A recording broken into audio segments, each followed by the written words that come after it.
Hi everyone, it's Ara from gmailfiend. First of all, thanks for watching this video. If you're new here, please don't forget to click the subscribe button down below or check our channel for more videos like this. So for today's video, I'll be showing you how to show the Google Meet icon on your Gmail desktop. So without further ado, let's get started.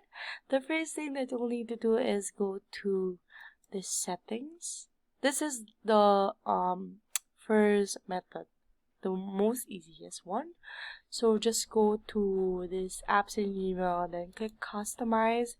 Then you can show the Google Meet and you can also show the Google Chat, like this icon. So if you click done, you'll need to reload the website in order to show the icons at the left side part of your Gmail desktop.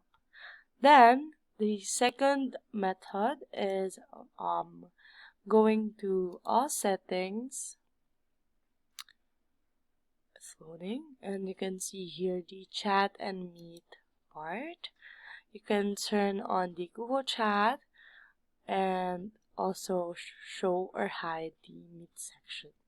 So if you click this manage chat settings, it will show a lot of features, but you can see that in another video. So don't forget to check our channel for more videos like this. If you like this video, please do like, comment, share, and subscribe.